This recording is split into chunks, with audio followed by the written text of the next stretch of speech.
tahu? Jadi perkelahian itu suatu pertengkaran ataupun pertikaian. Pertikaian itu berarti pertengkaran nggak mungkin satu orang kok, paham?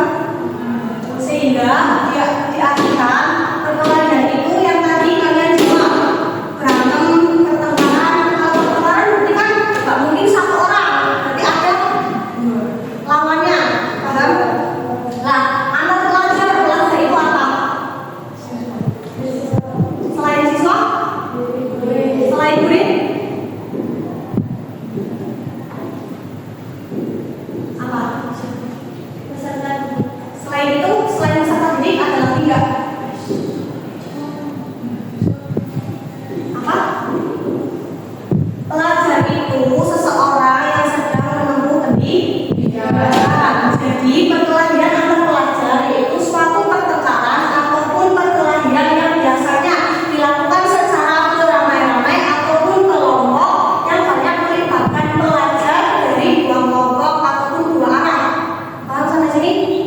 Berarti perkelahian antar pelajar itu biasanya diartikan sebagai pertengkaran ataupun pertikaian antara kelompok satu dengan kelompok yang lain sehingga menimbulkan perpecahan, atau biasa disebut kita sering sebagai pelajar itu sebutannya tawuran. Paham? Paham sampai sini? Paham. Nah, tawuran itu biasanya dilakukan oleh sekelompok orang atau beramai. Contohnya saja SMK Merdeka sama MTS Wali Songo. Misalkan itu kalian kan SMK Merdeka terdiri dari beberapa orang, MTS juga terdiri dari beberapa orang, sehingga perkelompokan antara MTS Wali Songo sama SMK Merdeka itu bertarung, tawuran, sehingga itu dinamakan sebagai perkelahian antar pelajar. Paham sampai sini? Terus yang kedua ada faktor penyebab perkelahian. Faktornya coba, biasanya perkelahian itu ada faktornya. Faktor yang pertama itu terdiri dari faktor sekolah. Misalkan saja yang tadi saya sebutkan SMK Merdeka sama MTS Wali Songo. Misalkan ada salah satu orang yang suka adu domba. Lah, orang tersebut misalkan, MTS Wali Songo itu seperti itu loh. MTS-nya dengar, anak-anak MTS-nya dengar. Katanya dari SMK Merdeka itu ngeceng-ngecengin MTS Wali Songo. Terus dari kalian juga dengar kata anak-anak MTS, anak-anak SMK Merdeka itu kayak gini loh. Jelek-jelekan antara kedua belah pihak. Padahal di antara kalian nggak ada yang seperti itu. Yang sana juga seperti itu. Cuma kan tadi ada adu domba orang tersebut. Sehingga nantinya ayo kita ketemu di lapangan Rawasari misal.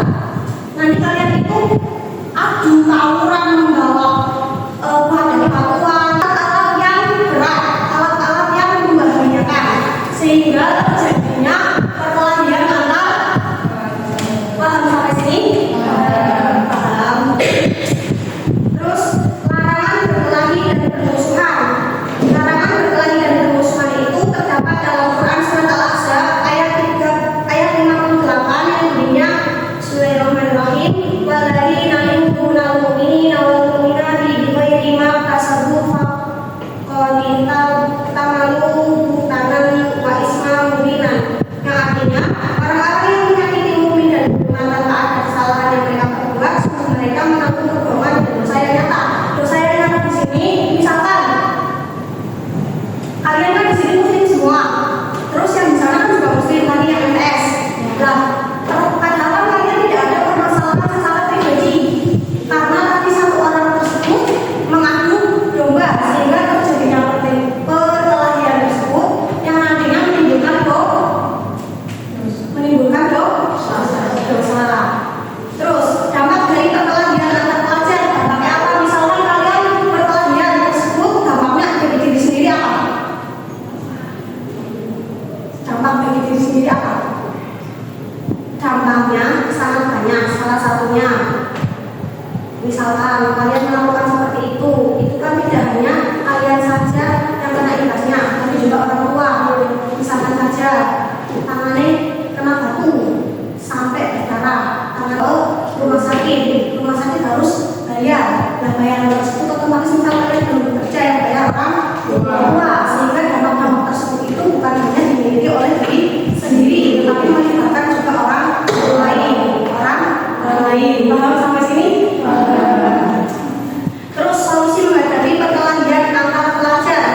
Kita sebagai orang muslim itu langkah baiknya menghindari akhlak-akhlak yang tidak seharusnya kita perbuat.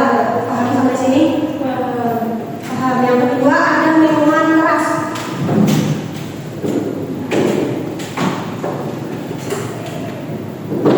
Minuman keras itu apa yang kalian ketahui? Alkohol, terus apa?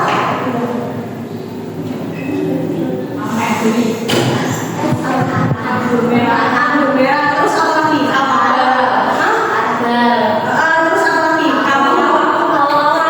Oh, kalian kan di sini tahu ya?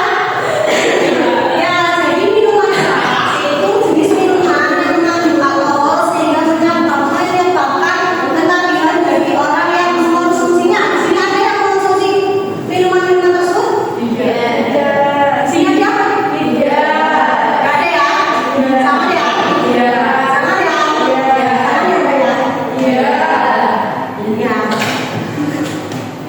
Terus minuman keras kan mengandung alkohol sehingga dapat menyebabkan ketagihan bagi orang yang mengkonsumsinya. Ketagihan di sini disebut sama dengan kecanduan.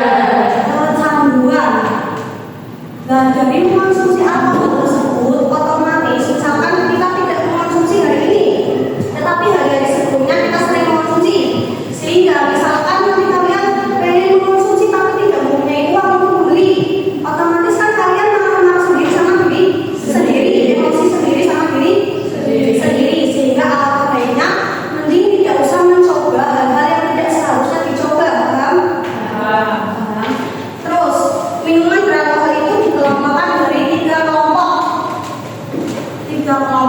Yang pertama itu yang ringan. Yang ringan itu diartikan minuman beralkohol yang termasuk kelompok ini membawa efek memabukkan, bisa dimasuk memabukkan bila dikonsumsi tetapi tidak berdampak bagi kesehatan. Berarti mengonsumsi tetapi tidak berdampak pada kesehatan. Berarti kadar alkoholnya itu sedikit. Paham? Terus yang kedua itu memabukkan berat. Memabukkan berat di sini itu berarti kadar alkoholnya itu sudah banyak. Lah yang ketiga itu sangat-sangat banyak. Memang dari minuman tersebut, misalkan apa tadi? Contohnya anggur merah. Misalkan dari anggur merah tersebut kadar alkoholnya itu 30% sampai 50%. Ini kan sudah sangat tinggi kan? Dibanding yang satu misal 5%, yang kedua cuma 10 sampai 20%, yang ketiga itu 30 sampai 50%. Berarti tinggi yang mana? Tinggi yang ketiga kan? Sehingga dari mengonsumsi alkohol dari 1, 2, 3 itu yang paling berat jenis alkohol yang nomor 3, sehingga memabukkannya itu sangat berat. Memabukkan sangat berat itu berarti misalkan kalian tahu fly. Ya ini seperti itu. Dalam ajaran Islam sendiri, mengonsumsi minuman keras disebut dengan mengonsumsi khamr. Nah, khamr tersebut yaitu minuman keras yang terbuat dari perasan anggur.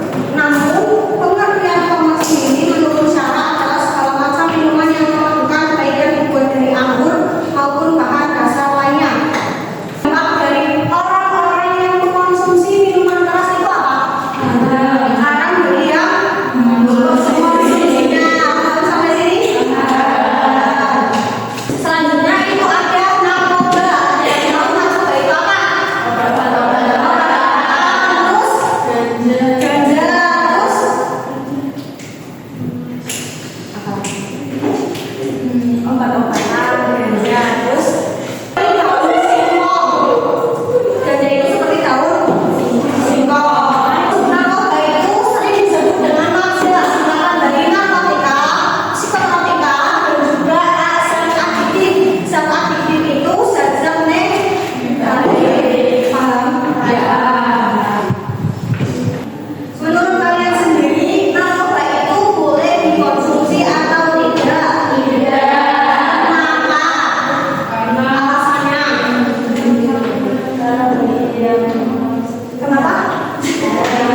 contohnya obat bius. Misalkan kalian mau dioperasi, otomatis di bius dulu. Nah, dari campuran-campuran bius tersebut itu di dalamnya mengandung narkotika, sehingga pakar kesehatan belum bisa menyatakan kalau narkoba itu bisa dikatakan dengan haram.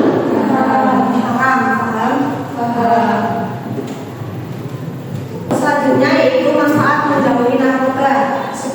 Apalagi kalian perempuan-perempuan yang tidak boleh mengkonsumsi, dikarenakan mengkonsumsi narkoba tersebut nantinya dapat berakibat pada kesehatan. Apalagi seorang perempuan, seorang ibu yang nantinya melahirkan, mempunyai penerus-penerus bangsa, yang nantinya pasti kalian pengen anak-anak kalian itu memiliki otak-otak yang pintar, yang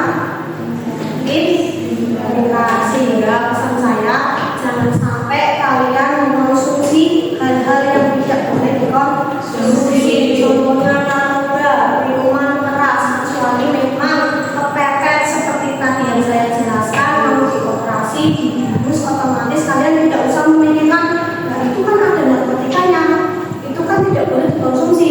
Tapi kan itu dalam kesehatan. Misalkan kalian tidak bisa dioperasi, berujung fatal, otomatis kalian yang menyesal. Paham sampai sini? Sehingga dibolehkan di hal-hal yang tertentu jika memang kepepet yang narkotika. Paham sampai sini? Jadi jenis-jenis narkotika itu ada 3. Yang pertama, jenis narkotika berdasarkan resiko ketergantungan. Yang pertama itu efek kecanduan seperti mengkonsumsi ganja. Yang kedua itu narkotika golongan 2 memiliki resiko tinggi menimbulkan kecanduan tetapi masih bisa digunakan seperti yang tadi saya jelaskan untuk alat medis seperti narkotika. Jenis ini terdiri atas 85 jenis, diantaranya morfin dan alkaprodina. Yang ketiga, narkotika golongan 3 digunakan dalam terapi dan pengobatan. Jadi kalian jangan salah paham, narkotika itu tidak bisa digunakan. Tapi di sini dijelaskan yang pertama memang efek kecanduan. Tapi apabila medis ataupun pengobatan kalian membutuhkan hal-hal tersebut, itu dibolehkan. Terus dampak dari mengkonsumsi narkoba. Yang pertama, dampak secara umumnya penyalahgunaan narkoba dapat menyebabkan dehidrasi. Tahu dehidrasi itu apa? Apa?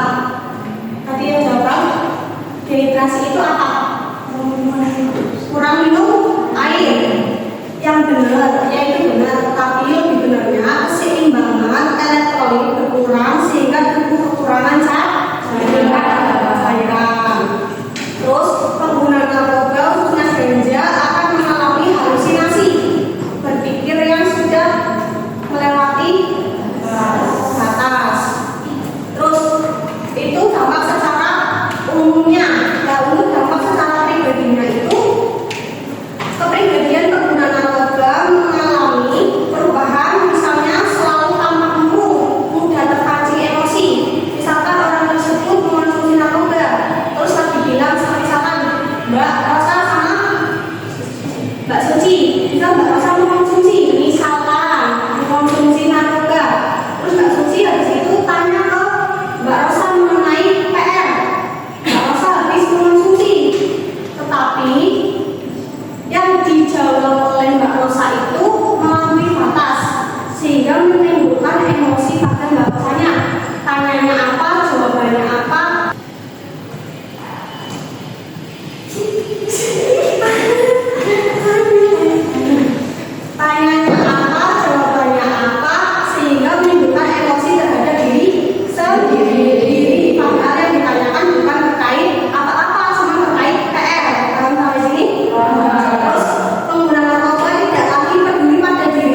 emosional, berarti itu yang ke dampak terhadap diri sendiri. Yang ditanyakan terhadap dampak keluarga. Tadi barulah jawabnya tekanan emosional.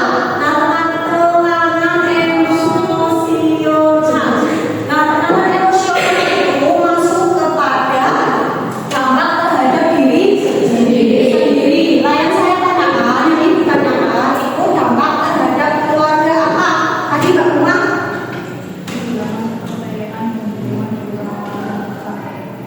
Siapa yang jawab? Iya, apa Mbak? Yang kencang. Dapat kehilangan kepercayaan dan dukungan dari orang-orang terdekat. Ya, terus apa lagi? Benar. Terus apa lagi? Ayo Mbak Siti. Mbak bisa? Baik ya, dampak terhadap keluarga itu contohnya. Yang pertama itu mencoreng nama baik keluarga. Kenapa sih Bu kok mencoreng nama baik keluarga? Dikarenakan apabila yang mengonsumsi satu, tetapi yang kena imbasnya itu keluarga.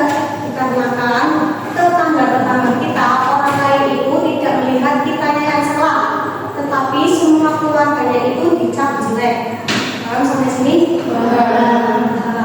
Terus yang kedua, mengambil barang yang bukan hanya miliknya meskipun di rumah sendiri dengan mendapatkan uang. Misalkan di rumahnya ada barang bagus, misalkan ada Gucci, kalian tahu Gucci? Ya, misalkan Gucci tersebut harganya 3 juta, tetapi orang tersebut memang ingin beli narkoba karena kan sudah biasa mengonsumsi, sehingga tidak mengonsumsi itu hawanya ingin seperti tadi yang Mbak Ulan bilang, emosi, sehingga melihat barang Gucci tersebut itu pengen dijual, tidak melihat bahwasanya itu barang milik rumah, itu yang beli ibu saya, yang beli bapak saya, yang penting demi mendapatkan uang yang nantinya bisa diberikan kepada pengedar narkoba. Terus hilangnya rasa sopan santun hingga berani menentang orang tua. Paham? Artinya hilangnya sopan santun rasa takdim mereka kepada orang tua, rasa takdim kalian kepada orang tua. Paham sampai sini? Apa? Ya, intinya melawan orang tua. Nah, pesan saya di sini sebagai pelajar, maksudnya apabila kita belum bisa menghasilkan uang sedikit pun ataupun memberi kebahagiaan kepada orang tua kita, cuma hanya bisa manut, sebaiknya misal kalian belum bekerja, jangan sedikit pun menyakiti hati orang tua kalian. Apabila memang kalian terpuruk lagi banyak masalah, jangan coba-coba melakukan hal-hal tersebut seperti perkelahian, minuman keras ataupun narkoba, karena yang saya jelaskan tadi imbasnya itu bukan ke diri kalian sendiri, tetapi juga ke orang tua dan keluarga. Paham?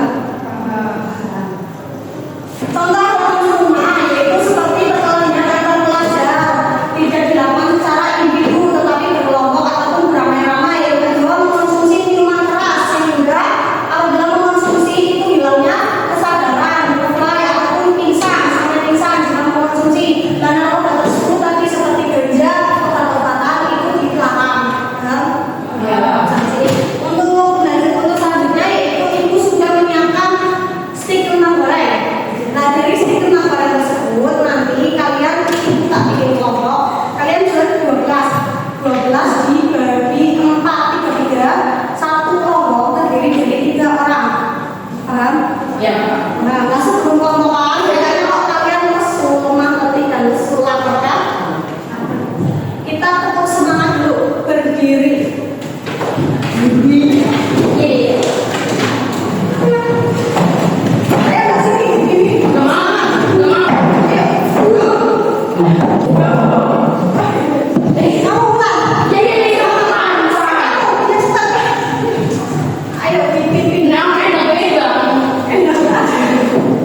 Jika kamu berada di posisi Raffi, bagaimana seharusnya kamu bersikap agar tetap menjaga akhlak dan tidak berpengaruh ajaran tersebut? Jawaban dari kelompok kami adalah, jika saya menjadi Raffi, saya akan menolak ajaran tersebut dengan sopan dan tegas. Saya akan menjelaskan bahwa minuman keras dapat merusak akal, kesehatan, dan masa depan seseorang. Saya lebih baik menjaga diri daripada menyesal kemudian. Saya juga akan memilih lingkungan pertemanan yang positif, yaitu teman-teman yang tidak mengajak pada hal-hal buruk. Menolak ajaran yang salah bukan berarti takut atau lemah, tapi menunjukkan bahwa saya memiliki prinsip dan tanggung jawab sebagai pelajar yang berakhlak baik. Terima kasih Mbak Ulang. Tepuk tangan dulu.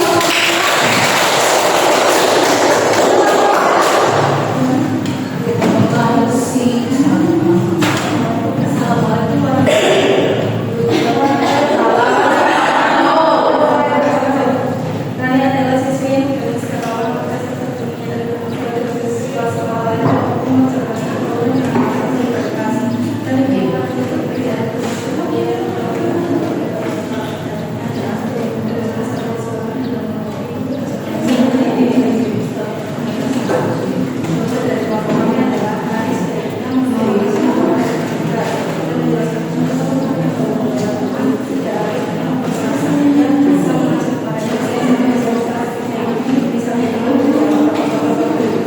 Terima kasih buat Mbak Uma. Tepuk tangannya untuk Mbak Kos buat Mbak Uma.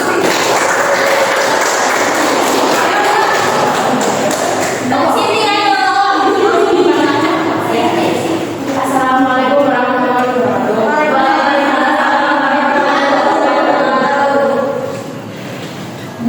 Di SMA Teknologi Mandiri, dua kelompok siswa dari jurusan yang berbeda hasil yang berselisih paham karena saling mengejek di media sosial.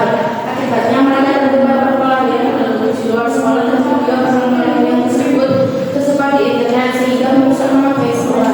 Bagaimana cara menyikapi masalah tersebut agar perkelahian tidak terjadi? Jawaban dari kelompok kami adalah harus bisa menahan emosi dan tidak mudah terpancing oleh ejekan. Saya akan berusaha menjadi penenang dengan mengajak teman-teman berbicara baik-baik dan mencari solusi tanpa kekerasan. Jika ada kesalahpahaman, sebaiknya diselesaikan dengan musyawarah atau minta bantuan guru sebagai penengah. Selain itu, saya juga akan berhati-hati dalam menggunakan media sosial agar tidak menyinggung pihak lain. Dengan saling menghormati dan menjaga sikap perkelahian bisa menjadi suasana sekolah menjadi lebih damai.